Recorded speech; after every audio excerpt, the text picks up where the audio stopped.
Hello friends. इस video के अंदर मैं देखिएगा जैसा आप स्क्रीन पे देख पा रहे हैं Q1 financial year 22 earnings call of make money Organics.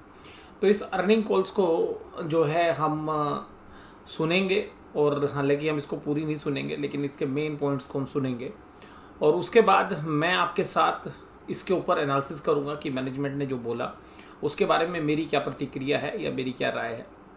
तो इस वीडियो के अंत तक आप बने रहिएगा। वीडियो की लेंथ थोड़ी सी लंबी हो सकती है, तो ये आपने जो है थोड़ा सा जो है संयम बरतना पड़ेगा कि पहले सुनेंगे सारी बात, उसके बाद जो है आगे चर्चा करेंगे।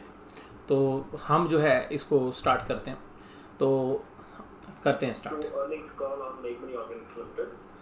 Before highlighting the quarterly numbers, I hope all of you and your family are healthy, safe, and sound.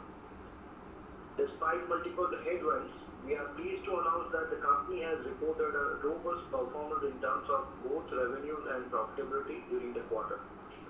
Our revenue grew by nearly 68% YOY to 495 crores, thanks to the strong performance in both the divisions, pigments as well as agrochemicals. This resulted on the back of strong performance in the both of our export as well as domestic market. Our export sales grew by nearly 85%, while our domestic sales grew by nearly 30%. Export contributed nearly 83% of our revenue, and the balance is contributed by the domestic sales. Our EBITDA for the quarter witnessed a growth of 58.7% to 87.4 crore. EBITDA margin for the Q1 FY22 stood at 17.6% versus 18.7% during the corresponding quarter for the last year. Our profit after tax for the quarter grew exponentially by 1.4 times at rupees 68 crore, and the margin expanded by 407 basis points to 13.7% in the Q1 FY22. On the balance sheet side, Make Money Organics cash and liquid investments stood at around 105 crore as of 30th June 2021. The company continues to maintain its low debt stance, resulting in a comfortable debt to equity ratio of nearly 0.22 as of 30th June 2021. Make Money Organics returned performance in the exports market.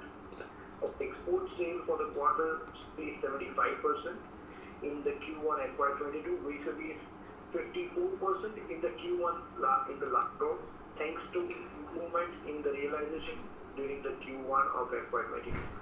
Our sales volume for the quarter grew by 46% to nearly 4,000 tons, while our EBITDA stood at 26.4 crores with a margin of 15.1%. In the pigment division, export contributed nearly 86% of the top line, and the balance is by the domestic sales. Our utilization stood at 83. In the case of pigment, we are exploring opportunity to enter of nearly 600 crore on the full year operation basis. In the case of pigment, we are देखिएगा, अब आपने जो बातें सुननी है वो बड़े ध्यान से सुननी है। मैं इसी के ऊपर आपके साथ चर्चा करूंगा, तो ये जो चर्चा है इसको आपने बड़े ध्यान से सुनना है। जो ये बोल रहे हैं या मैनेजमेंट, इसको ध्यान से समझिएगा, ये काफ़ी की पॉइंट है हमारे लिए। exploring opportunity to enter into new variant of the pigment beyond the phthalocyanine pigment blue and green. A concrete development towards the same would be shared with you all at the appropriate time. Additionally, we have been consistently raising our dividend payouts for the past few years, despite substantial capital expenditure commitments. देखिएगा यहाँ पर इस opening remarks के अंदर क्या बोला management ने। देखिएगा यहाँ पर बोला कि हम एक पिगमेंट के अंदर जो है एंट्री करने वाले हैं, और वो पिगमेंट ग्रीन और ब्लू पिगमेंट नहीं है। इसका मतलब है कि कंपनी की मैनेजमेंट किसी और पिगमेंट में आने जा रही है। उस पिगमेंट का खुलासा कंपनी की मैनेजमेंट 2 महीने बाद करेगी, with in a period of 2 months. But ये पूरा एनालिसिस मैंने एंड तक सुना है, और उसको सुनने के बाद मुझे क्या लगता है कि कौन से पिगमेंट में आने वाले हैं, उसमें मार्जिन्स किस तरीके के हो सकते हैं, कंपनी के लिए भविष्य कैसा हो सकता है, तो वो मैं प्रिडिक्ट करने की कोशिश करूँगा। तो ये चर्चा आप जो है जी ध्यान से जो है आपने सुननी है दोबारा से, कि कंपनी ने बोला कि हम नॉर्मल जो पिगमेंट बनाते हैं उसके बाहर जाएंगे, यानी कि किसी दूसरे पिगमेंट में जा रहे हैं, यानी कि ग्रीन और ब्लू के अलावा जा रहे हैं। With in a period of 2 months ये अनाउंसमेंट करेंगे, आगे चल के उसकी बात आएगी। तो वो मैं चर्चा आपके साथ करूँगा अगली वीडियो में। तो ये बहुत ही खास बात है और इस पर आप अपनी रिसर्च करिए कि वो कौन सा पिगमेंट हो सकता है, उसमें किस तरीके के मार्जिन हो सकते हैं। और आप हमारे चैनल के साथ जुड़े रहिएगा, तो वो भी जो है मैं आगे चर्चा करूँगा। तो अब आगे देखिएगा क्या कहती है। Needing substantial financial resources to support our growth plans, we are committed to a sound and sustainable dividend distribution policy of maintaining around 17 to 20% of our PAT. दूसरा, कंपनी की मैनेजमेंट ने ये जो है इंश्योर कर दिया, दूसरा ये इंश्योर कर दिया कि जी हम 17 से 20% जो भी कमाएंगे उसका डिविडेंड देंगे। तो इसका मतलब है कि अगर मैं मान के चलें कि 10 रुपये की EPS लगभग आएगी इस साल के अंदर, तो नेक्स्ट ईयर का जो डिविडेंड होगा it should be around 1.70 rupees to 2 rupees. बेशक से हम कैपेक्स करते रहेंगे, यानी कि कैपेक्स ये करेंगे आगे भी चल के तो भी, और उसके अलावा 100 करोड़ से ज़्यादा जो है अभी भी इनके पास लिक्विड इन्वेस्टमेंट जो है पड़ी हुई है, यानी कि वो कभी भी जो है कंपनी यूज़ कर सकती है। यानी कि आप एक तरीके से मानिएगा कि वो पैसा भी ये शायद एक्सपेंशन में डालेंगे। ये खास चर्चा है और उसके बाद जो सवालों का सिलसिला शुरू होगा उसमें भी आप जुड़े रहिएगा।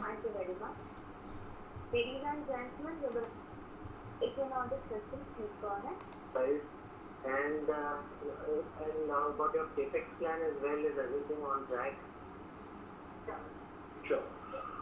So thank you for your question. Yeah, definitely compared to last year. Last year due to COVID, the crude went down as well as the demand was less, and because of that, majority of the raw materials prices were very low. But in last 6, okay. Thank you. Perspective, and we hope that the market and investors should show some interest in our growth in the future. For the investor in moment, it's just the corporate governance. Now yours is the second generation in tracking. For anywhere. Yes, we can hear you. I have a straight question for you. देखिएगा, ये एक और बेहतरीन question है जो मुझे लगा कि जो एंकर ने जो हमारे इन्वेस्टर ने सवाल पूछा और मैनेजमेंट से, ये बहुत ही बेहतरीन सवाल था। इसको आप ध्यान रखिएगा, बहुत सारे लोगों के मन में ख्याल चल रहा होगा। मेरी इस पे क्या प्रतिक्रिया वो मैं भी आपको बताना चाहूँगा। You got very good growth prospects, and you have revenue of 2,000 and 1,000 and agrochem and pigments, but unfortunately I've been tracking for last 3-4 years, no domestic institutional investor or FII have holding in your company, and every time the issue comes up is related to corporate governance. Now yours is the second generation into it, so how do you think this will get addressed? Because unless this addressed the real view what the stock demands in the market will never come. So then, could you just elaborate on this? Thank you very much, sir. देखिएगा, ये बहुत बेहतरीन सवाल हमारे investor भाई ने पूछा है। शायद इनका नाम जीत सिंह जी था, और जीत सिंह जी ने सवाल पूछा बड़ा स्पष्ट। उन्होंने सवाल क्या किया मैनेजमेंट से सवाल सीधा पूछा कि देखिएगा, आप लोग इतना सब कुछ कह रहे हैं, लेकिन फिर भी आपकी कंपनी में कोई FIIs इन्वेस्टर नहीं है, कोई म्यूचुअल फंड्स नहीं है, कोई डोमेस्टिक इंस्टीट्यूशन आपकी कंपनी में इन्वेस्टेड नहीं है। और जो पीछे 2017 की जो है उन्होंने एक तरीके से रेफ़र किया कि मैं आपकी कंपनी में इन्वेस्टेड हूँ, और इतना सब कुछ होने के बावजूद भी कि शेयर्स को लेने वाले नहीं हैं, यानी कि आपकी जो वैल्यूशंस हैं वो अभी भी काफ़ी कम है। तो ये आप में से बहुत सारे जो व्यूअर्स हैं उनके भी मन का सवाल था, और क्योंकि ये सवाल आप लोग मुझसे भी पूछते थे, तो सबसे ख़ास बात ये है कि अब इस सवाल का जवाब हम सुनते हैं मैनेजमेंट ने क्या कहा। और ये जो लास्ट के 2 क्वेश्चन थे कॉन्फ्रेंस कॉल के अंदर, ये मुझे जो है सबसे ज़्यादा प्रभावित करने वाले लगे, इसलिए मैंने जो है बीच में से आपको स्क्रिप्ट निकाल दी। उसकी समरी मैं आपको जो है बाद में बता दूंगा मैनेजमेंट ने क्या कहा, उसमें मेरे क्या व्यू हैं। तो आइएगा अब सुनते हैं जो है आंसर मैनेजमेंट का क्या है। Yes, you are correct. I think in the past we were not very much much focus on the IR activities. We started putting focus since last nearly 2-3 years, and from the corporate governance point of view, we made an announcement with our chairman for the investors in Mumbai. We called a meeting for open meeting for all the investors, and we assured that in the future we will make sure that the minority stakeholders' interest will always be given the top priority, and there will be a good corporate governance. There will not be any issue, no matter what kind of mistakes we have made in the past. That was the chairman's statement, and we will remain the growth-oriented company in all of the divisions, and we are taking almost all the care from the future perspective, and we hope that the market and investors should show some interest in our growth in the future, and our stock price should be in the good range like other companies in the coming days time. तो देखिएगा यहाँ पर management ने क्या जवाब दिया। इन्होंने कहा कि जो पास्ट में हमसे मिस्टेक हुई वो अब नहीं होंगी, यानी कि कंपनी की मैनेजमेंट ने मान लिया कि उनसे मिस्टेक हुई थी। चलिए जी, दूसरी बात जो है, जो हमारे इन्वेस्टर भाई ने सवाल किया था वो यही सवाल किया था कि देखिए आपकी सेकंड जनरेशन आ रही है तो आप इसको किस तरीके से देखते हैं। तो इन्होंने कहा देखिएगा हम पिछले 3-4 साल से जो है इन्वेस्टर रिलेशन की जो एक्टिविटी है वो हमने तेज़ कर दी है। चेयरमैन ने भी जो है बॉम्बे के अंदर जिस तरीके से हमने अपना डेरा डाल लिया है और हम इन्वेस्टर्स की प्रॉब्लम को सुनते हैं अब, और चेयरमैन ने भी जो है किस तरीके से अप्रोच किया, फिर डिविडेंड की पॉलिसी हमने अनाउंस की, तो उन सब के देखते हुए हमें लगता है कि जो हमारे जो कंपनी की जो शेयर्स की वैल्यूशन है वो भी अच्छी होगी। वैल्यूशन नहीं बोली वहाँ, लेकिन उन्होंने बोला कि नए इन्वेस्टर्स आएंगे। तो इससे मुझे क्या लगता है, इससे मुझे लगता है कि जो सेकंड जनरेशन इस कंपनी के अंदर आई है, और स्पेशली अंकित पटेल जी और जो इनके साथ जो सारे टीम में काम करने वाले लोग हैं, या चहल जी जो है GS चहल जी जो कंपनी के CFO हैं, इसके अलावा जो है कंपनी सेक्रेटरी कमलेश मेहता जी, या बाकी जो टीम है आप देखेंगे, क्योंकि मैं अब इंडिविजुअली सब लोगों के नाम तो नहीं ले सकता हूँ।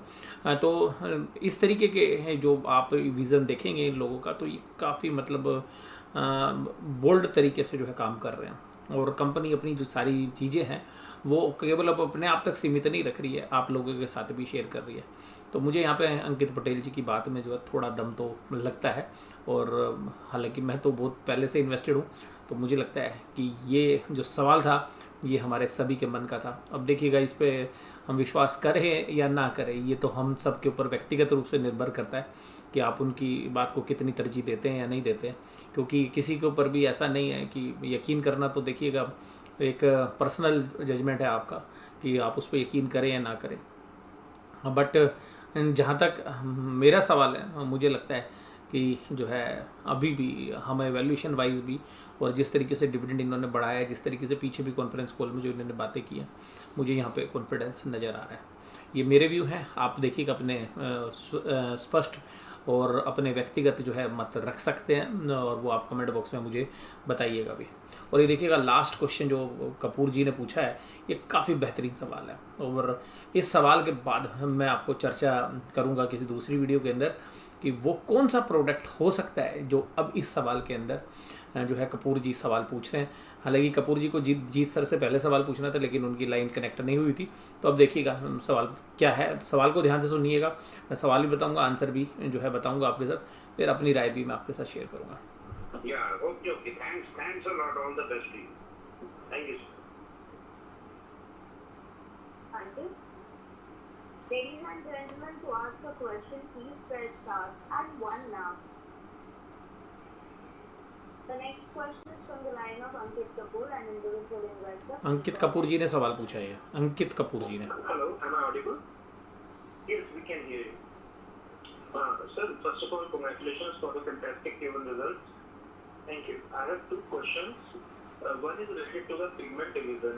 I would like to ask that what future plans do we have? Like, are we going for inorganic growth in pigment division, or are we looking for very organic growth, like some kind of capacity expansion? देखिएगा इन्होंने पीछे अभी एक सवाल किया था कि हम पिगमेंट के अंदर एक्सपेंड करने जा रहे हैं अपने बिजनेस को। मैं स्पेशली पिगमेंट के बारे में बात इसलिए कर रहा हूँ क्योंकि हमें एग्रो का तो पता है कि जो 350 करोड़ का जो मल्टीपर्पज़ जो प्लांट है ये लगाने वाले हैं, वो सबको पता है। हो सकता है मैं उसको भी अगली चर्चा में शामिल कर लूँ, लेकिन यहाँ पे स्पेशली जो है पिगमेंट के बारे में बात हो रही है। तो ये कह रहे हैं कि जो आप एक्सपेंशन करेंगे वो ऑर्गेनिक करेंगे या इनऑर्गेनिक करेंगे। यानी कि कहने का मतलब ये है अंकित कपूर जी का सवाल कि क्या आप अपने जो कैपिटल है उसी को लगा के अपनी फैक्ट्री में या नई बिल्डिंग या नई फैक्ट्री नई लैंड खरीद कर आप उसमें एक्सपेंड करेंगे या किसी बनी बनाई कंपनी को आप खरीदेंगे। यानी कि आप किसी चलती कंपनी को या कोई कंपनी एनसीएलटी में उसको खरीदोगे या आप जो है कुल मिला के खुद अपनी जो कैपिटल आपके पास पड़ी हुई है उससे एक्सपेंड करोगे। तो ये पहला सवाल है, काफ़ी बेहतरीन सवाल है। तो बहुत अच्छा सवाल अंकित जी ने पूछा है। We are keeping the options open. It can be organic growth, it can be inorganic growth. And from the pigment division, as I mentioned, that at the right time we'll be making the announcement for the growth. So I'm sorry at this juncture I won't be able to give you more details. It's okay. Thanks. देखिएगा, अब management ने कहा कि ये organic भी हो सकती है इनऑर्गेनिक भी हो सकती है, समय आने पर हम बताएंगे। लेकिन इसी जो है कॉन्फ्रेंस कॉल के अंदर इन्होंने कहा कि with in a period of 2 months हम इसकी जो है अनाउंसमेंट करेंगे। तो अभी हम आगे चलते हैं। तो यहाँ पर मैनेजमेंट ने जो है एक तरीके से सवाल को टाल दिया है, यानी कि करेंगे तो सही लेकिन ये नहीं बता रहे कि ऑर्गेनिक करेंगे या इनऑर्गेनिक करेंगे। और उन्होंने वीडियो के बीच के हिस्से में बताया कि कुछ स्पेशल रीजंस की वजह से हम इसको नहीं कर सकते। Point of view of individual retail investors, that for past 3 months the company shares were not traded on the exchange. So the kind of bull run we have witnessed in the market, like each and every company's share were touching 52 weeks high.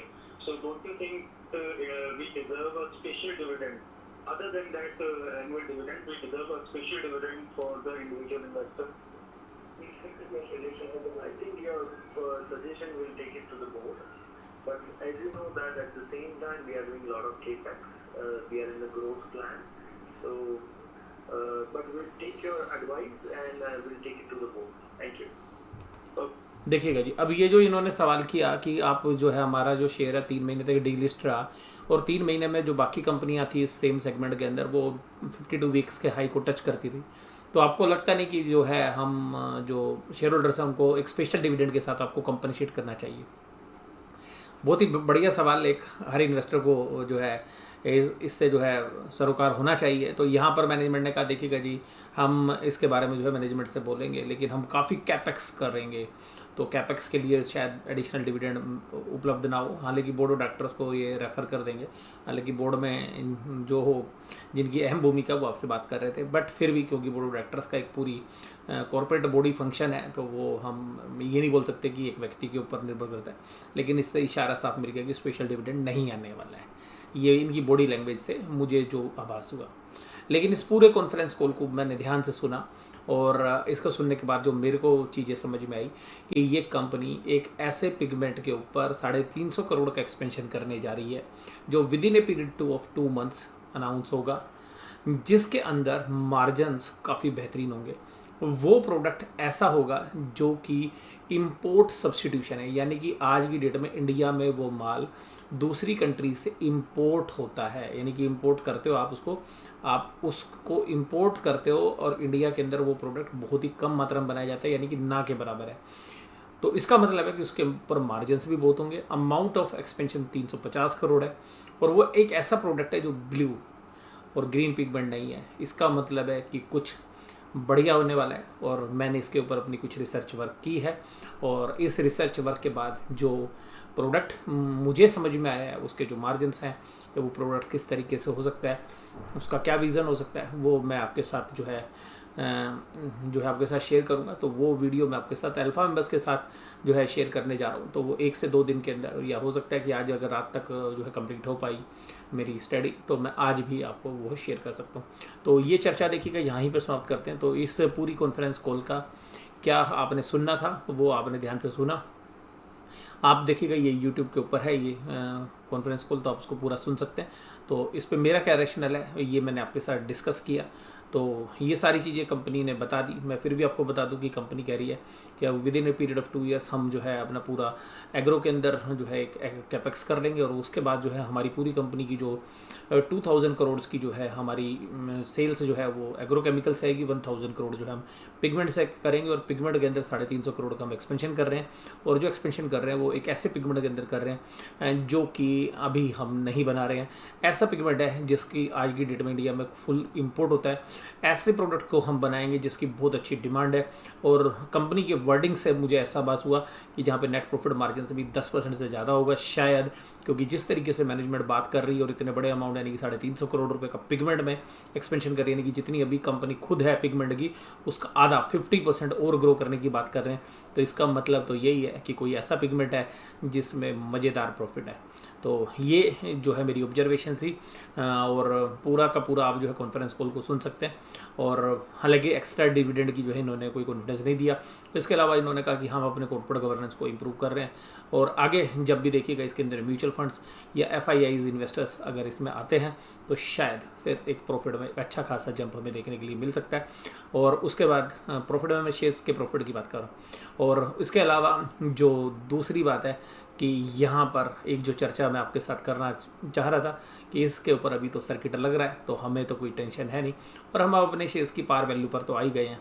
अब जो सोमवार से अगर upper circuit लगेंगे जिसकी मुझे काफ़ी अच्छी संभावना है, तो फिर देखिएगा अपना गेन लिस्टिंग के बाद वाला गेन जो है स्टार्ट हो जाएगा। तो जो है मुझे लगता है कि आगे ऐसा ही होगा, और कल से शायद एक अपर सर्किट फिर जो अभी कंटिन्यू थे पिछले हफ्ते वो आगे भी जारी रहेंगे। और उम्मीद करते हैं कि अब हमारे जो शेयर्स हैं वो लिस्टिंग के बाद के जो प्राइस हम ले चुके थे उसके बाद के गेन स्टार्ट हो रहे हैं।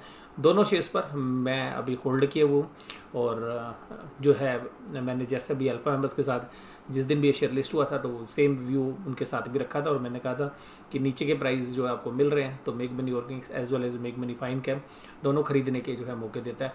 और मैं पहला शायद ऐसा यूट्यूबर था जिसने 4 महीने पहले ही ये बोल दिया था कि 350 रुपये के भाव पे तो फाइन कैम मैं लेने के लिए तैयार हूँ। तो बहुत सारे लोग जो है यकीन ही नहीं कर रहे थे कि 350 फाइन कैम होगा, और देखिए जब लिस्टिंग हुई तो 300 छोड़िए 350 छोड़िए 400 पे 404 पे लिस्टिंग हुई। तो ये देखिएगा वैल्यूशंस का सारा कमाल है और ये ग्रोथ का कमाल है। तो अभी भी मैं दोनों शेयर्स पर ऑप्टिमिस्टिक हूँ और इन प्राइस के ऊपर मुझे भी लगता है कि ये जो नेक्स्ट वीक है इसमें भी 5 दिन में से कम 3 से 4 सर्किट कम से कम लगने चाहिए। अगर मार्केट में कुछ पलटी अगर अलग हो जाए ब्रॉडर मार्केट में तो बात अलग है, अदरवाइज़ वो भी अगर पलटी होती है तो मुझे ऐसा लगता है कि वहाँ पर भी हम दोबारा से ख़रीदने के बारे में जो है सोच सकते हैं, या जो भी मेरी पास्ट राय है वो कंटिन्यू रहने वाली है। तो ये पूरा एनालिसिस मैंने आपके साथ शेयर किया, ये मेरे व्यक्तिगत मत है, और मैं आपको क्लियरली बोल रहा हूँ कि अगर शायद 3 दिन बाद या 4 दिन बाद भी लोअर सर्किट अगर हमें लगते हुए मिले तो शायद ये बाइंग अपॉर्चुनिटी ही हमारे को नज़र आएगी। अगर हम बाज़ार की गिरावट से घबराए नहीं, अगर निफ्टी में कोई सेलिंग हो सकती है क्योंकि एक्सपायरी वाला वीक है तो वो वोलेटिलिटी काफ़ी ज़बरदस्त होने वाली है निफ्टी के अंदर, तो जिसकी वजह से हमें लगता है कि अगर कोई भी वोलेटिलिटी होती है तो वहाँ पर फिर बाकी शेयर्स पर हो सकता है, तो उस समय पर शायद अपॉर्चुनिटीज़ हमें खरीदने की भी मिल जाए। और अच्छे भाव पर अगर मुझे मेक मनी अभी भी मिलेगा तो मेरी बाय ऑन डिप्स की ही जो है सलाह है। और बाय ऑन डिप्स जो है मुझे अभी लगता है कि शायद अभी जो भाव 100 रुपये से नीचे हैं इसमें तो यार खोने के लिए कुछ है ही नहीं। तो ये जो भी मेरे व्यू थे ये व्यक्तिगत थे। आप कोई भी इन्वेस्टमेंट करें तो अपने फाइनेंशियल एडवाइस सलाह लें और अपने विवेक का यूज़ करें। मैं और मेरा चैनल आपकी सेल और परचेज़ के लिए उत्तरदायी नहीं होगा, फिर भी मैंने नॉलेज के लिए आपके साथ ये वीडियो शेयर की। आपको वीडियो कैसी लगी जरूर से जरूर मुझे बताइएगा। वीडियो देखने के लिए धन्यवाद। Thank you very much.